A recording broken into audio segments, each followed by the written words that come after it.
Hello दोस्तों, आज की इस वीडियो में हम बात करने वाले हैं सिट्रिक एसिड साइकिल के बारे में, जो कि बहुत ही इंपॉर्टेंट है और बच्चों को बहुत ही हार्ड भी लगता है ये टॉपिक।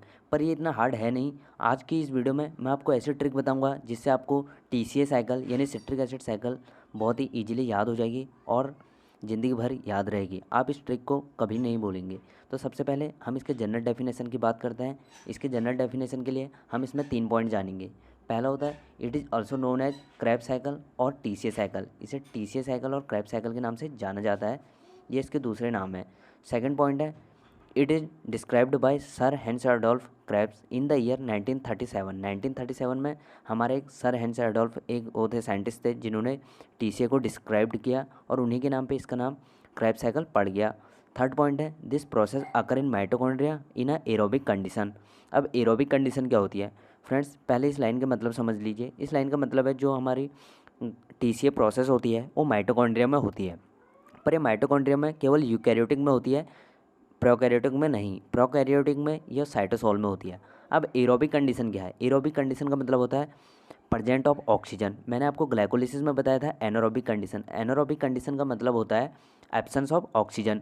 तो जो हमारी यही डिफरेंस है ग्लाइकोलिसिस और टीसीए में, कि जो ग्लाइकोलिसिस होती है वो एनारोबिक कंडीशन में होती है और जो हमारी टीसीए होती है यानी सिट्रिक एसिड साइकिल होती है वो एरोबिक कंडीशन में होती है। तो दोस्तों ये थी इसके जनरल डेफिनेशन। अब बात करते हैं इसके टीसीए साइकिल की और इसके एनर्जेटिक्स की बात करेंगे। साथ ही आपको ऐसी ट्रिक बताऊंगा जिसे आप ज़िंदगी भर याद रखेंगे। तो चलिए जानते हैं टीसीए साइकिल। दोस्तों सिट्रिक एसिड साइकिल जानने से पहले मैं आपको बता देता हूँ कि सिट्रिक एसिड साइकिल क्यों होती है। मतलब ये होना ज़रूरी है क्या? वैसे भी आपके मन में भी क्वेश्चन होनी चाहिए कोई भी चीज़ को लेकर कि ये चीज़ क्यों होती है, कैसे होती है, ज़रूरी है क्या होना, अगर ये नहीं होगा तो क्या होगा। तो फ्रेंड्स ये क्वेश्चन सारे एक स्टूडेंट के मन में होने चाहिए। तो मैं आपको बता देता हूँ ये क्यों होती है। फ्रेंड्स जो टीसीए साइकिल होती है वो एनर्जी प्रोडक्शन के लिए होती है, यानी हमारी बॉडी को एनर्जी प्रोवाइड कराती है। अगर ये नहीं होगी तो हमारी बॉडी को एनर्जी नहीं मिलेगी। ये लार्ज इससे क्या होता है, लार्ज अमाउंट में हमारी बॉडी को एनर्जी मिलती है।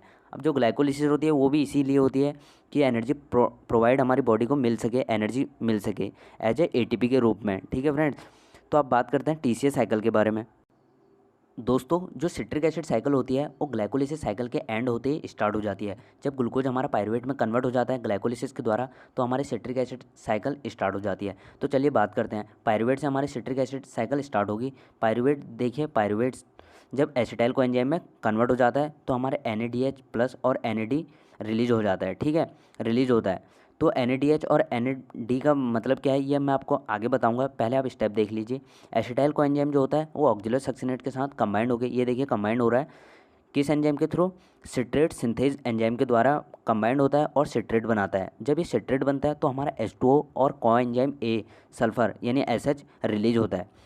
सिट्रेट बनने के बाद हमारा सिस एकोनिटेज बनता है। कौन से एंजाइम के थ्रू? एकोनिटेज। यहाँ पे भी H2O रिलीज होता है।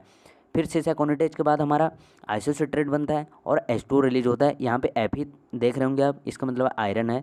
ठीक है, एकोनिटेज एंजाइम के द्वारा हमारा आइसोसिट्रेट बनता है। आइसोसिट्रेट के बाद हमारा ऑक्जेलो सक्सिनेट बनता है। कौन से एंजाइम के थ्रू? Isocitrate dehydrogenase. ऑक्जेलो सक्सिनेट के बाद हमारा अल्फा कीटो ग्लूटारेट बनता है। कौन से एंजाइम के द्वारा? Isocitrate dehydrogenase. दोनों सेम एंजाइम है।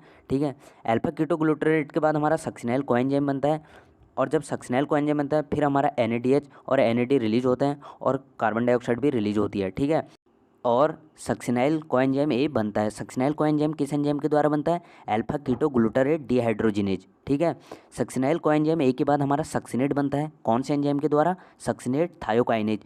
सक्सिनेट थायोकाइनेज एक एंजाइम होता है। ठीक है, जब सक्सिनेट बनता है सक्सिनाइल कोएंजाइम ए से तो हमारा क्या होता है? CO यानी कोएंजाइम ए और उसके साथ SH हमारा रिलीज होता है और ATP और ADP भी रिलीज होता है। जो ATP का कन्वर्जन होता है वो ATP में हो जाता है। ठीक है, सक्सिनेट के बाद हमारा फ्यूमरेट बनता है। फ्यूमरेट कौन से एंजाइम के द्वारा बनता है? Succinate dehydrogenate. ठीक है, इसमें क्या होता है? FADH और FAD रिलीज होती है। फिर फ्यूमरेट से हमारा मलेट बनता है, एल मलेट। एल मलेट जब बनता है तो कौन से एंजाइम के द्वारा बनता है? फ्यूमरेज। और जब फ्यूमरेज एंजाइम के द्वारा बनता है, ठीक है, और हमारा H2O रिलीज होती है। एल मलेट के बाद हमारा ऑक्जेलो एसीटेट बनता है। कौन से एंजाइम के द्वारा? Mullet dehydrogenase. यहाँ पे भी हमारा NAD और NADH रिलीज होता है और ऑक्जेलो एसीटेट वापस से एसिटाइल कोएंजाइम से कंबाइंड होकर सिट्रेट बना देता है। ये प्रोसेस ऐसी चलती रहती है फ्रेंड्स। तो अब बात करते हैं इसके ट्रिक की। इसको याद करने की क्या ट्रिक है? दोस्तों ट्रिक है पीए क्रिकेट क्लब इंडिया और अफ्रीका से सबको फ्रूट में ऑरेंज देंगे। फ्रेंड्स, आप ये मत देखिए कि सेंटेंस कैसा बन रहा है, आपको ट्रिक याद रखनी है बस। क्योंकि कहते हैं ना, एग्ज़ाम में अगर एक सेकंड भी बहुत ही कीमती होता है और अगर आपको थोड़ा सा भी क्लू मिल जाए तो आप पूरा पेज लिख देते हैं। तो आपको ये ट्रिक याद रखनी है, ठीक है, जिससे आप भूलेंगे नहीं। क्या है? पीए क्रिकेट क्लब इंडिया और अफ्रीका से सबको फ्रूट में ऑरेंज देंगे। तो देखिए ये ट्रिक कैसे काम करेगी। सबसे पहले देखिए पीए, पीए का पी देखिए पायरुवेट, ठीक है। ए का देखिए पीए, ए से एसिटाइल कोएंजाइम ए, ठीक है।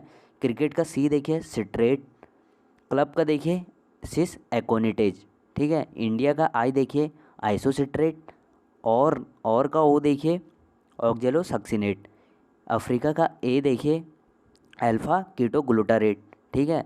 से का एस देखिए सक्सिनाइल कोएंजाइम ए, सबको का एस देखिए सक्सिनेट, फ्रूट का एफ देखिए फ्यूमरेट, मै का एम देखिए मलेट, ऑरेंज का ओ देखिए ऑक्जेलो एसीटेट, ठीक है फ्रेंड्स। यह पूरी ट्रिक देंगे को आप छोड़ दीजिए, वो मैंने वैसे लिख दिया था सेंटेंस कंप्लीट करने के लिए, आप देंगे को छोड़ दीजिए, ठीक है।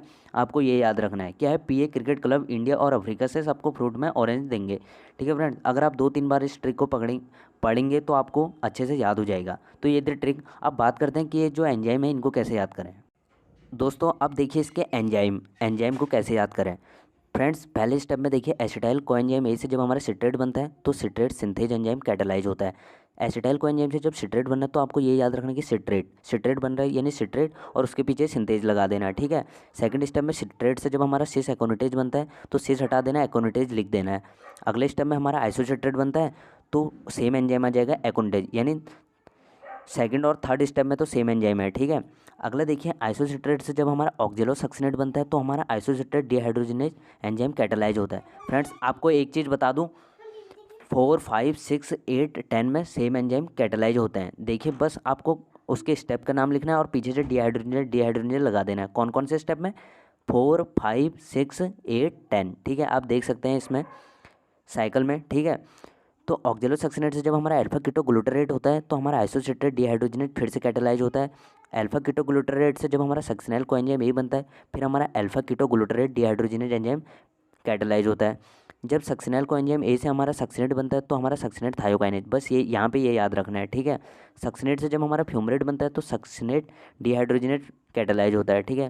फ्यूमरेट से जब हमारा एल्मलेट बनता है तो फ्यूमरेट नाम से लग रहा है फ्यूमरेट, बस आपको फ्यूमर तो लिखना है, बस उसके पीछे एज लगा देना है तो एंजाइम बन जाएगा फ्यूमरेज, ठीक है। एल मलेट से जब हमारा ऑक्जेलो एसीटेट बने तो मलेट डिहाइड्रोजिनेज। मैंने आपको बताया था कि 4, 5, 6, 8, 10 में बस आपको स्टेप के नाम याद होने चाहिए, बाकी आप एंजाइम पीछे से लगा दीजिए डिहाइड्रोजिनेज आपको इजीली याद हो जाएगा, ठीक है फ्रेंड्स। बाकी आपको स्टार्टिंग का एक याद रखना है सिट्रेट सिंथेज, वो भी सिट्रेट आगे से आपको स्टेप का नाम याद होगा तो आप इजीली लिख देंगे, ठीक है। तो सबसे मेन है आपको क्या याद करना है? स्टेप याद करना है, ठीक है। इसमें पूरे 12 स्टेप हैं, आपको अच्छे से स्टेप याद करने हैं। मैंने आपको ट्रिक बता दी है, अगर आप ट्रिक को 1-2 बार पढ़ते हैं तो आपको अच्छे से याद हो जाएगा। अब थोड़ा जान लेते हैं कि ये जो NADH ये निकले इनका मतलब क्या है, ठीक है। फ्रेंड्स, अब जानते हैं कि ये जो साइकिल है इसमें NAD और FAD का मतलब क्या है। फ्रेंड्स, NADH का मतलब होता है 3 ATP और FADH का मतलब होता है 2 ATP, ठीक है। और ATP तो आपको पता ही है एक ही ATP होगा, ठीक है, 1 मॉलिक्यूल ऑफ ATP, ठीक है। और NAD में 3 मॉलिक्यूल ऑफ ATP और FAD में 2 मॉलिक्यूल, ठीक है। तो सबसे पहले जब हमारा पायरुवेट से एसिटाइल कोएंजाइम ए बनता है तो हमारे NAD रिलीज होता है यानी 3 ATP बनेंगे। फिर हमारा एसिड से ऑक्जेलोसक्सिनेट बनता है, NAD और NADH फिर से रिलीज होते हैं, ठीक है। तो 6 ATP हो गए, ठीक है। फिर अल्फा कीटोग्लूटारेट से सक्सिनाइल कोएंजाइम ए बनता है, 3 ATP फिर से बन जाते हैं क्योंकि NADH और NAD रिलीज हो रहा है। मैंने आपको बताया कि NADH और NAD का मतलब होता है 3 ATP, ठीक है। 9 हो गए।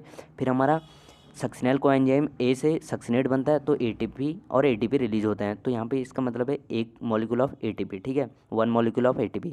कितने हो गए फ्रेंड्स? 10 हो गए। सक्सिनेट से फ्यूमरेट बनता है तो FADH2 और FAD, तो FAD का मतलब मैंने आपको बताया था कि कितने ATP, 2 ATP, तो यानी यहाँ पे हो गए 12, ठीक है। फिर अगले स्टेप में कुछ नहीं है, फिर एल मलेट से देखिए ऑक्जेलो एसिटेट जब बनता है NAD और NADH फिर से रिलीज हो रहा है यानी 3 ATP ये हो गए। टोटल कितने हो गए? 15 हो गए। तो फ्रेंड्स इनको काउंट किया जाता है कि कितने ATP हमारे बन गए हैं। तो 15 को हम टोटल 15 हो गए, 15 को हम काउंट इंटू कर देते हैं किससे? 2 से, तो 15 2 जा 30, ठीक है। और 30 में हम ऐड कर देते हैं 8 क्योंकि ग्लाइकोलिसिस में हमारे 8 एटीपी सिंथेसाइज होते हैं। दोस्तों मैंने आपको ग्लाइकोलिसिस में बताया था कि इसमें 8 एटीपी सिंथेसाइज होते हैं, ठीक है। तो जो ग्लाइकोलिसिस में एटीपी सिंथेसाइज होते हैं उनको ऐड कर देते हैं सिट्रिक एसिड साइकिल में एटीपी की संख्या से, ठीक है। तो सिट्रिक एसिड साइकिल में हमारी 15 को हमने 2 से इंटू कर दिया तो 30 हो गए। अब जो ग्लाइकोलिसिस में हमारे एटीपी सिंथेसाइज हुए थे 8 एटीपी, उनको ऐड कर देते हैं 30 में, तो टोटल नंबर ऑफ एटीपी जो हुए 38 हो गए। यानी हमारे टीसीएस साइकिल में अगर क्वेश्चन आएगा कितने एटीपी सिंथेसाइज होते हैं तो आप आंसर दोगे 38 एटीपी सिंथेसाइज होते हैं सिट्रिक एसिड साइकिल में। तो फ्रेंड्स ये थी सिट्रिक एसिड साइकिल। दोस्तों अब बात करते हैं सिट्रिक एसिड साइकिल के एनर्जेटिक्स की। एनर्जेटिक्स का मतलब होता है किस स्टेप में एनर्जी रिलीज हो रही है और किस स्टेप में एनर्जी यूटिलाइज हो रही है, यानी यूज हो रही है और बन रही है, ठीक है। तो सिट्रिक एसिड साइकिल में देखेंगे कौन कौन से स्टेप हैं वो जिनमें एटीपी बन रही है और एटीपी यूटिलाइज हो रही है। तो सबसे पहले हमने देखा पायरुवेट से जब एसिटाइल कोएंजाइम ए बनता है तब हमारा NADH और NAD रिलीज होते हैं, यानी 3 एटीपी हमारे बनते हैं, ठीक है। तो पहला स्टेप तो ये हो गया। सेकंड स्टेप देखिए, सेकंड में कुछ नहीं है, सिट्रेट में कुछ नहीं है, सिस एकोनिटेज में कुछ नहीं है। फिर आइसोसिट्रेट से जब हमारा ऑक्जेलोसक्सिनेट बनता है तब देखिए NAD और NADH फिर से रिलीज होते हैं, यानी 3 एटीपी हमारे फिर से यहाँ पे सिंथेसाइज होते हैं, बनते हैं। फिर हमारा अल्फा कीटोग्लूटारेट से सक्सिनाइल कोएंजाइम ए बनता है जब, फिर हमारा NADH और NAD फिर से रिलीज होते हैं, फिर से हमारे 3 एटीपी सिंथेसाइज होते हैं। फिर सक्सिनाइल कोएंजाइम ए से हमारा सक्सिनेट बनता है, फिर हमारा ATP और ADP रिलीज होते हैं, यानी एक ATP हमारा बनता है। फिर सक्सिनेट से हमारा फ्यूमरेट बनता है तो हमारा FADH और FAD रिलीज होता है। मैंने आपको बताया था FAD में कितने ATP होते हैं, नंबर ऑफ ATP 2 होते हैं, ठीक है, 2 ATP होते हैं। तो हमारे 2 ATP यहाँ पे भी सिंथेसाइज होते हैं। फिर हमने देखा अगले स्टेप में जब मलेट डिहाइड्रोजिनेज से ऑक्जेलो एसीटेट बनता है फिर से हमारा NAD और NADH रिलीज होता है, यानी यहाँ पे भी 3 ATP बन गए। टोटल नंबर ऑफ ATP जो बने हमारे 15 बने, ठीक है। तो यही एनर्जेटिक्स होते हैं फ्रेंड्स। बात आती है एग्जाम में इनको लिखना कैसे है। तो फ्रेंड्स आप अपने स्क्रीन पे देख सकते हैं जैसे मैंने लिखा है वैसे ही आपको एग्जाम में लिखना है, ठीक है। ये एनर्जेटिक्स होते हैं। एनर्जेटिक्स का मतलब यही होता है कि कौन से स्टेप में कितनी एनर्जी प्रोड्यूस हो रही है, सिंथेसाइज हो रही है, ठीक है। तो यही एनर्जेटिक्स होता है। आशा है कि आपको ये वीडियो पसंद आई और आपके सारे डाउट TCA से लेकर क्लियर हो गए होंगे। अगर कोई डाउट हो तो कमेंट में ज़रूर बताइएगा।